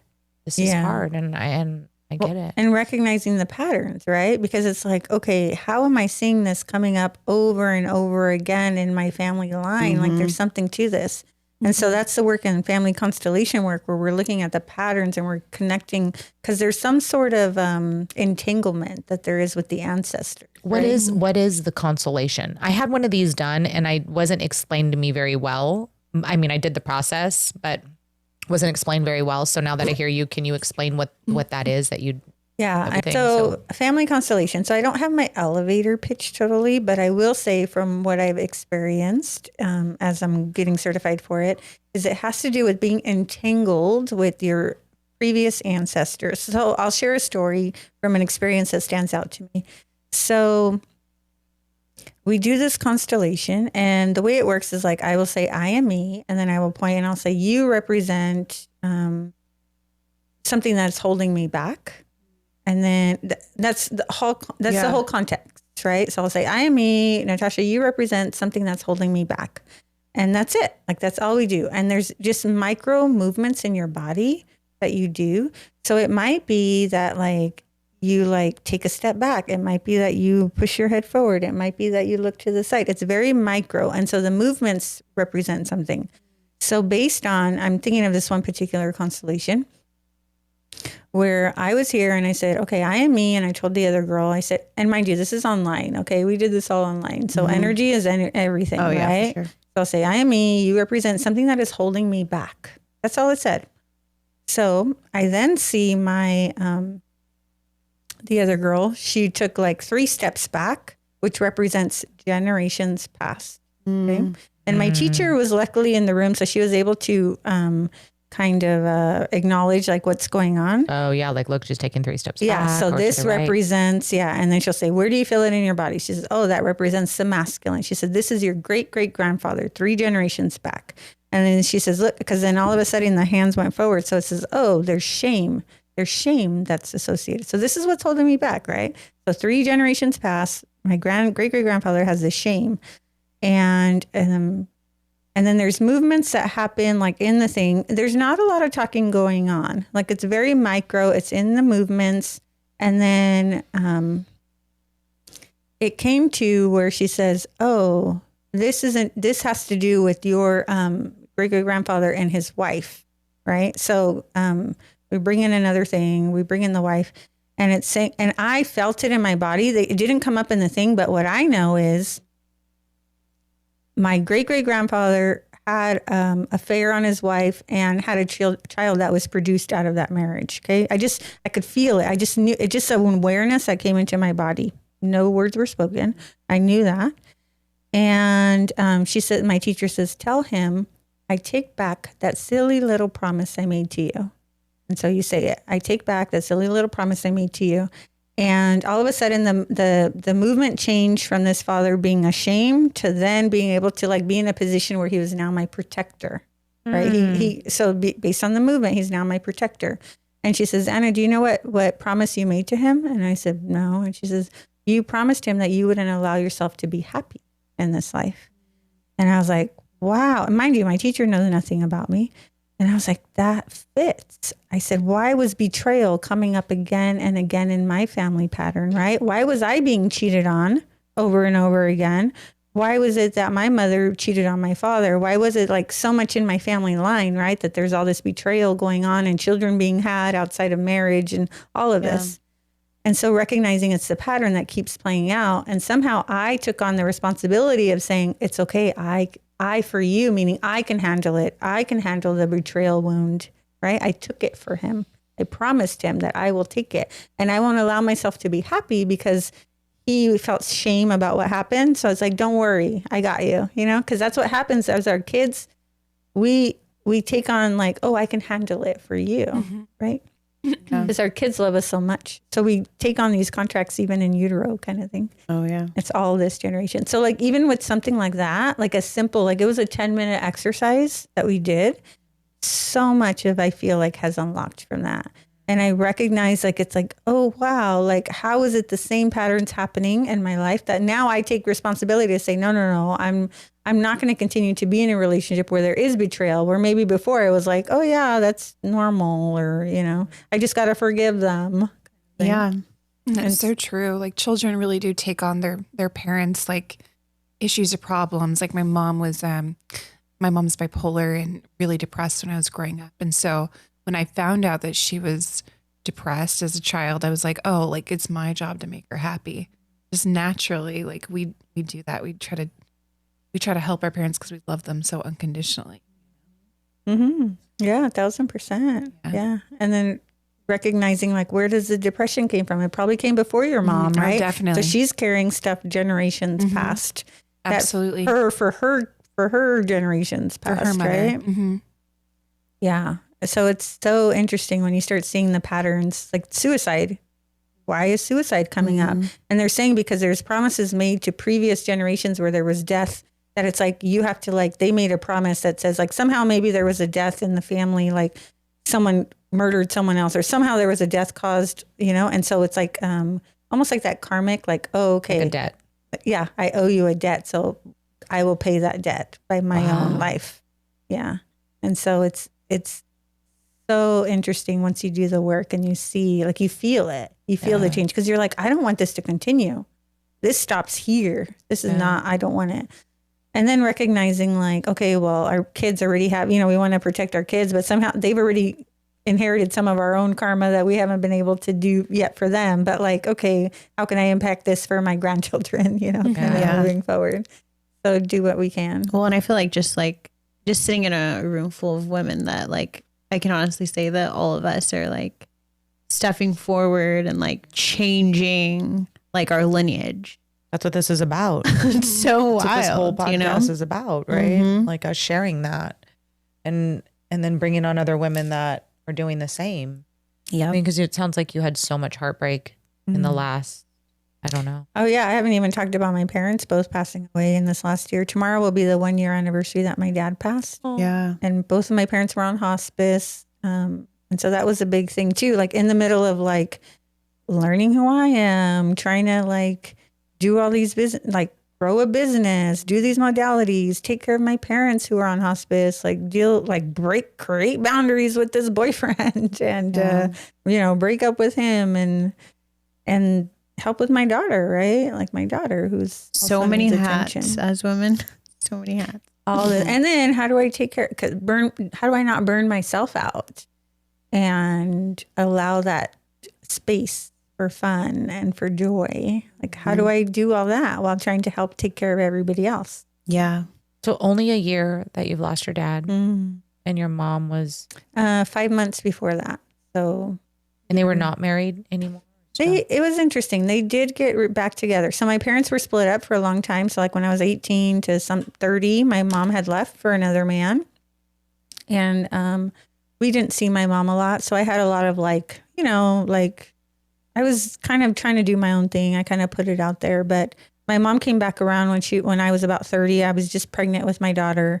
And she was diagnosed with breast cancer, and my sister committed suicide. Like this is all within 6 months. And then my ex-husband, like that was like my Saturn return was rough. Yeah, you know? for sure. Wow. Yeah. So that 30 was a really rough time for me. And so my mom came back in the picture. She had breast cancer, went through chemo, all that stuff. But we never talked about like anything that happened or that she left or anything. We just sweep it under the rug. Like, oh, you're back now. Okay. But I still had this wall or mistrust or judgment towards her. So when something's happening, I don't feel like, oh, Mom, I'm going to come She's to gonna you be- for or the like, first person a you're gonna safe call. space. Yeah, I didn't look to her for guidance or support because I felt like she was going to judge me too. But maybe that's my own perception Yeah. of it. Yeah. So we were going, at that point, my mom, so about 2 years ago or 3 years, I don't know, my dad had another stroke that put him onto hospice. And at the same time, my mom had to restart her chemo. And at the same time, I'm breaking up with my boyfriend, So this is like, I don't know, a year and a half, 2 years ago. 2 years ago, and I'm starting a business, right? But I do appreciate that, like, I had the tools available, like that I was doing all this deep work to like, okay, I can breathe through this, as opposed to like so many people just like, crumble to it, right? And so I had the tools, like I was able to still, and I'm so grateful that my parents were not people who are like, you need to be here because I'm sick. Like my mom was in her hospital bed, like encouraging me to travel and to live life. Yeah. Love that. Yeah, so super appreciate how strong they were and not didn't guilt us for like, you need to be here with me because I'm sick. I didn't get that from them. I mean, maybe they did it with someone else, but like I didn't get that from them. So I was able to still pursue like my passions, and they encouraged me, and they were open. They would participate in my breath work, and I did a hypnosis session on my mom before, she passed, and they were very open. And so like I appreciate and I feel their support. Well, and look at like, because you did the work, how you were able to be with him towards the end, like when we do the work, we don't carry like the bitterness or the anger or the pain, or you could have done this, why didn't you do that? And I think that is like the most beautiful gift of like doing the work. That's been my experience when my dad passed. And Yeah. that same thing you get to pass on to your baby girl, right? Allowing her to just encourage her to travel and do the things and be her for her, right? And you learn that from your mom and your dad. Yeah, exactly. Like appreciate, like not making, because like also like having a child who goes back and forth and me being myself, but also like before it would be like, oh, I'm by myself. And It's a great story. Yeah, I did that one too. Yeah. It's a good one. yes, like being so sad when they're like, oh, you're going with your dad and his new wife to Disneyland, and I'm by myself here. I'll pick up a barfly. That's what I used to do. Oh yeah. Well, I'm alone. We'll just grab one of these. It's got a heartbeat. Me or you. Yeah. So like all like going through all that and like And so when my daughter was like, Mom, can I do every other week? She just asked recently, like, I don't know, at the beginning of the school year, can I do every other week with my dad? I'm like, okay, like and then like we do it. I'm like, oh, this is kind of nice, actually. Actually, Yeah, and then great you get idea, time baby for girl. yourself. Me too. Yeah, I went Yeah. for the same I thing. could travel, I could Yeah. plan now. It's great. I'll be like, wow, this works out really well. Good job, baby girl. Yeah, and it forces her dad to like having to step up because like I can know if we were still married, oh my gosh, I'll do everything. Don't worry, I got it. You know. Yeah. And so it puts him in like, to figure stuff out and also help me to not be so controlling because it's like, oh, your dad wants to feed you ramen noodles at McDonald's. Like, okay. Like, Glad he's feeding you. Yeah. Like, me not controlling anything. Like, okay, well, At least you got a daddy that shows up. yeah. And that's the whole thing too. Yeah, that exactly. So, just appreciating it all, like appreciating all of it and just going with the flow and recognizing everything is perfect just as it is. Yep. And it's all needed to be the way it is to get me to where I am today. And so grateful for that. Well, I feel like we could just go on and on and on. We could. We could, but we'll come back. Plug your business. Tell us, Yeah. what you offer, like anything that you want to share. Closing. Yeah. So grateful for you beautiful women who've given me the space and opportunity, given me a mic. What? It's so fun, isn't it? Yeah. You were just so human today and beautiful. Yeah. And your vulnerability is just, it's beautiful on Yeah. you because, it's so easy to look at women like you that are successful and have beautiful daughters and you're beautiful and have this beautiful car and this beautiful life and to think that they're not human or that you don't experience heartbreak. So for you to come on here and share that with people just really, it means a lot because there's a lot of women that need to hear this, right? And that we can be all the things and still have heartbreak and sadness. And, we're figuring it out. So kudos to you. Plug away. Now that, oh, sorry. I know. Now that, and I appreciate the safety and the vulnerability because I'm really learning the importance of vulnerability, of not having to feel like I have to have it all figured out or, because I am this healer that somehow like that makes me immune to like, no, you can't, you shouldn't have any problems because Oh, hello. And then we bring Ashley right here. Hello. Okay. We didn't even introduce her or say anything, but as she shows up with her bag and vulnerability. Honestly. Yeah. Yeah. Also something I've had to learn too. Yeah. I identify a lot with what you're saying as far as motherhood and just like the feeling of like feeling like I need to do it all. And yeah. And illness will do that too. Make you realize like, oh, it's all good. And sharing my vulnerabilities has made me stronger and I have better connections with people. And Yeah. Thank you for being vulnerable oh yeah, totally. with your friend, Judy. Is that what we call her? Yeah, Judy.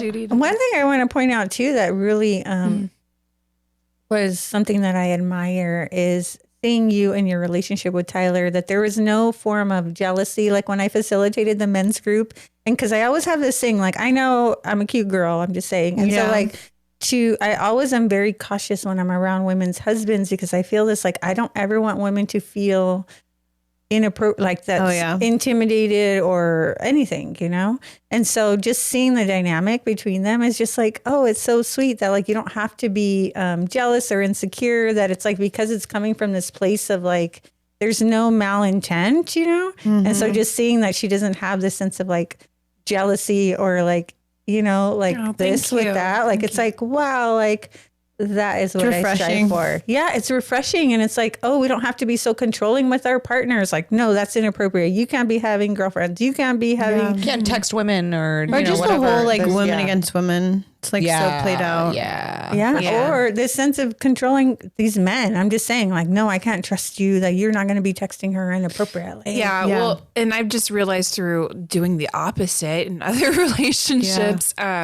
it's like actually with men, it's like the more freedom you give them, the more loyal they are. I've really like just learned. And I'm that. always like, if a guy's gonna do it, he's gonna do it. It's the not guy. gonna matter. Well, yeah, you can't control. Well, you just can't control people. No, yeah. It's and like the trust is there. It's not. Yeah. Yeah, you have to let all things just be. Yeah. Totally. Yeah. If anybody should be jealous, it's Tyler. All Yeah. the women Like you're you're around. surrounded by. He always says, he's like, when you get better, I'm worried. Like, it's like, you're going to be like so much better than me. Yeah. See, but that's like a okay. limiting belief that guys have. I mean, to be honest, like, 'cause No, it I is. know that, I'm going to be actually speaking to the men's podcast coming up, but like, that's something that like, I think men struggle with. Like, can I be good enough? Are you going to be too good? You're going to leave me. Dude, it happened to Yeah, our other friend that did ayahuasca with us, Brenda. The minute she was going to ayahuasca, this guy that she was with was like, you're going to leave me after this. Well, he ended up flipping it and doing some wild shit on her. But I mean, Yeah. it was I had my literally, ex too. Self-sabotage. yeah. Yeah, I had my ex do the exact You're going to same drink ayahuasca and get better and then realize that I'm freaking possessed and I have 10 entities on me. You know what I mean? Okay, are you talking about my like? This is the same story. This is the same conversation that I had with my ex. Is like, oh, you're gonna leave me because you're gonna see how dark I am. You're gonna see Yeah. all my shit that I can't hide. Yeah, You know? exactly.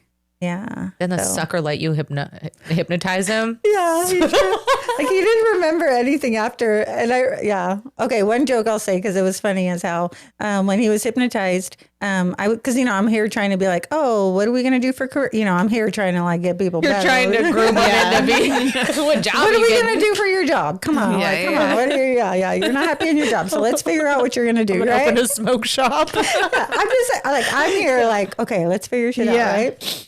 So I remember I'm like, okay, so he's hypnotized, and I said, okay, he wants to know what he's gonna do for your job. What job is he gonna have? And he goes, well, dead face, no laughing. He says he's not gonna be a football player, and like I start dead laughing, like what the hell? Like he would not say that about himself because he's not gonna talk shit about himself. He's like, yeah, he's not gonna be a pro football player. He thought he was. Oh, poor baby. We're like, that's his aspiration. You know what I mean? That's like the big dream. Go to the NFL. Yeah. Poor baby. No, he's not going to be a football player. I'm just like, just that in itself is like, okay, I know he's hypnotized because he's not going to, like, he You'd said never it. say He that would about never, himself. he would never say Yeah. that. And you're like laughing. Like, it was so funny. I don't know why that came up. But yes, the idea is like their insecurities start coming and then they self-sabotage, right? And then us like being like, okay, well, maybe I have to like control you more. But then I realize they're trying to control Or make us. ourselves smaller. Make ourselves small. Oh my gosh. I think about all the women who are like, here, you can have half my money or half, like, I don't want you to make you feel insecure. Yep. All of that. Tiptoeing around the ego. Yes. But instead of like women like being like, fuck no. But men I'm can big, I'm sense bold. that when we do that, so it's just like immediately they're like, yeah, they're emotionally out, when they start sensing that we're doing that we're like worried about stepping. Like they just naturally become emasculated, Yeah. And then we're Yeah. not being authentic. So like appreciating all of it. Thank you for fucking up. So like that way, like I can learn all these lessons I needed to learn to like get me Exactly. to where I need to be. Because if it would have worked out before, I would have stayed small and tiptoed. Yep. So yeah. So appreciating. So again, so refreshing to see your relationship. Thank you. I love that. Thank you. Yeah, I love that. Okay, so my handle is Holistic Healing with Anna, meaning I used to be so, I like to say I do everything woo-woo, but there's scientific proof behind it. So, we go back between, I love how Captain said I could go 3D, 5D. And I agree. Like, it's like, if you want to know the science behind it, there's science there that can back it up. But also like just what does it feel like? Like what does it feel like in your body? And that's all the proof you need. Honestly. Yeah. What does it feel like? And so when you have these experiences to be like, wow, who gives a fuck if there's science proof behind it? Like, how do I feel? Yeah. Suddenly I have relief through breath work. What? Yeah. What? Yeah, exactly. Yeah. So again, I do a transformational breath. And what I love, there's tons of breath work out there. What I love about transformational breath is I feel like it's a very nurturing, like mama, divine mother type of energy. Like it's a very nurturing type of energy that comes with it. Like it's this feeling of being safe and held. We're not here to work hard. We're just here to breathe. Just simple, breathe. And as you breathe, you might have some emotion come up, and just to feel that and allow that. And I feel like I can offer that support to like give that nurturing support to help people through those deeper, darker feelings. And the reason I can do that is because I'm having to go through those feelings myself. Yeah. Right? I have to go deep enough so that my people can go deep, right? Yeah. So I can offer that space of nurturing and support as you are going through those deeper spaces. And then it offers spiritual connection. Like I just love the idea of like connecting with your ancestors. Like with my parents passing, I have this deep, deep connection with wanting to connect ancestral wise. Like, what is this about? Why are we here? And like, what are these patterns? Like ancestors so much. So I just love this feeling of being able to connect to your spirit team, your guides in this deep meditation. It's hard for me to meditate like on my own, like, because I'm like, oh wait, I got shit to do. I don't have time for that. But like, I feel like it forces you or like puts you in this meditative state. Like you don't have a choice. Like, okay, I'm here. I'm like, that's how you get activated. So such a deep nurturing space. I offer one-on-ones for that. I offer group work. So I love to do groups because I feel like it gives you the space to know, like, I'm not alone in this.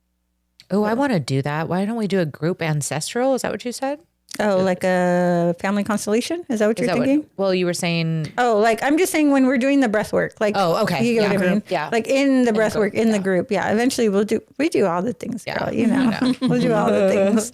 So I offer workshops for breathwork. I always incorporate breathwork because I feel like it's such a foundational experience. It really is. So like even when I do other modalities, like let's come back, let's include breathwork in that because it's going to get us like activated and connected. So, and I just love, like I say, I'm putting myself out of business because once I teach people that they can like activate and like connect themselves with their own breath, like we have that tool with this all the time. You're not putting yourself out of business, babe. Well, there's always people. Well, I mean, there's always more people, but They may not return. I don't have that fear. There's gonna be more. Well, yeah, I don't have. What I'm saying is like I don't have the fear of like you need to come to me so I can heal you. Yeah, I love that. That part. That part is Yeah, huge because I think yeah. a lot of people, and Natasha said it at the very beginning, it's like feeling like we need to go to the next healer or somebody else. Someone else is going to give us the answer or something else. And then eventually, spiritual seeking, Yeah. it'll get you. eventually we arrive and then they're like, oh shit, okay, I've got it all. Yeah. Like I realize. it's Now what do I do unlocking. with it? Yeah. But yes, exactly. Then I got to do my own work. Oh, shoot. I got to like, create or, because part of it is like once you like open up, then you're like, oh, I'm here to share my creative gifts. What is that about? Like this is how I give back to the community. This is how I do Divine's work. Not by doing it for them, but being a space holder, but like just offering the guidance. Like that, I'm a couple steps ahead of you. I got the light on here. Yeah. Yeah. I got the light on, you know? Yeah. So if you'd like to come, hey, I'm here for you. So yeah, just offering that safe space. And I love groups because groups bring people together and creates community. So I really love that opportunity of coming together. You meet different people in the groups as you come, you're building networking, you're kind of just seeing. So I offer group workshops once or twice a month. I do different stuff. So we'll do breath work. I incorporate some sound instruments in it as well. Sometimes I'll do different stuff with it. We'll do cacao ceremony. We'll do yoga. We'll do, I mix up. Sometimes I have different events that we do stuff with it. But again, I always bring in the breath in some aspect of it. So I do breath work. I have one coming up this Sunday. Oh, well, not yet. So I probably will have another one coming up on a Sunday because I'm always doing something. So definitely look on my Instagram. I'm always doing events. I try to be consistent with at least one per month. That's kind of my like, okay, if I put on at least one workshop a month, that's good. And then if something else comes up, a collaboration or like a special spring equinox event, then, there might be more. But I always try to be consistent with one workshop. That feels good to me. Yeah. So one workshop a month at least. And then I do offer one-on-one personal sessions as well if you want to go deeper with that. I offer Reiki, past life regression. So those are deeper. So those run about 3 to 4 hours because we record the sessions. We go deep. We're dialoguing. It's a really cool immersive experience. So those are where we do entity removal, breath work. We're going deep. We're talking to those deeper, darker, and we're doing like an energetic clearing as well. So those are really fun to do. So I do those private sessions. I feel like I have more. Oh, I do a type of coaching called Vital Mind Reset. And what that is, it's a 44-day nervous system detox. And the reason why people need to do this the reason why I'm so passionate is because I've seen the studies that show that it has cured depression, bipolar, bigger Hashimoto's disease. Like because we're detoxing the body, we're getting it to the state where there's not all this extra shit on there. Because for so many people, when you're stressed, your body's inflamed. Your nervous system is taxed. Your body is inflamed. And so by getting you to the place of like, okay, let's change your diet. Let's get you back to baseline. Let's do a little 3-minute breath work every day. Let's teach you something new. So there's only like a 10, 15-minute commitment to do every day. And in just 44 days, I've seen people transform their lives so that when they're coming to come and like, oh, let's do breath work. Let's do, ayahuasca. Let's do all these bigger things. It's like, okay, but you're coming and you're not even coming from the clean slate necessarily. Like, let's get you to baseline. Like, we even tell people to stop taking supplements during the time because we want to know, what does your body look like without anything, right? With all the extra shit. What is your body like? Maybe you don't even need all those supplements. Who knows? Well, you can add it back. So the whole thing is like, get you to baseline, detox that nervous system, get you kind of like to a place where we're like, okay, let's see where we're at. And then we can add things to that from a clean slate. Yeah. Sounds like you're getting the body into like a rest and repair, just like giving it a break. Yes. Yeah. Because my people are like this, we're like running on like, we're doing nervous system. So like, yes, getting you to the place of rest, relaxation. So when you're doing these bigger, deeper things, you're connected with your body. I remember for so long, I was so disconnected from my body. I didn't know. I was just pushing through. I had no connection. You're just trying to survive. Yeah. Now I can feel it. Like I can feel when I eat something that's like, doesn't align with my body. I'm like, oh no, that doesn't feel good. Yeah. That doesn't feel good. And now like I become like my own parent. Like it puts me in that position where I learn to parent myself, right? Because it's like, oh, I want to take care of my body this way. I'm not making it, my mom's responsibility or my dad's who didn't, it's like, no, I'm the parent now. Yes, I'm the parent. And so like I'm feeding myself well. I'm feeding, and that helped me kind of change the way I take care of myself and then take care of my daughter going forward, and not trying to control her, but like she'll see that, right? Like if I want her to eat better, she's going to see that. Well, everything starts with us, right? Like how we treat ourselves is going to spill onto everybody else. To everybody. And then pretty soon you're surrounded in a room with like, Yes. this kind of shit. All the beautiful women. I know. I was thinking this morning how like I was so afraid before where like when I wanted to stop drinking, I'm like, no, I got to drink because I want to fit in with everybody else. Right. Totally. And so I was thinking how, how I used to want to drink so I could fit in, as opposed to like being the change maker and like, no, I'm the only one who's not drinking before. And like them being able to like model that, as opposed to me trying to model people who were drinking. And then when I stopped drinking, and like naturally all these beautiful women who like also don't drink, I'm like, oh my God, like, how did this happen? Yeah. Because you start raising your vibration, you attract all you beautiful women that I've just met this last year. Like, oh my gosh, like it naturally, like they come in, like your people will come in. And so, yeah. And I'm doing like way like more fun things with too. Like, all of my relationships used to just revolve around drinking. It was kind of boring. Yeah. This is like way more fun, the stuff that we do. Yeah. 100%. Oh, my life It's is so so magical. exciting and magical And artistic and just like. Yeah. I mean, look, and then it's like in the studio, this beautiful studio, you just manifest this shit in your life, and it just even creating, like doing a workshop, like even working is fun, like even working is fun, like because it's something that's enjoyable, it's something that's beautiful. Like I'm in love like with life now because it is fun, like this learning of like having fun. Like we take a girls trip, and I'm like, how fun is it to take a girls trip? Like it's so fun. Thank you. Yeah. Well, thank you. You look beautiful with that background. Thank you. I'm obsessed with that. I also offer, so I do more things. Just say that.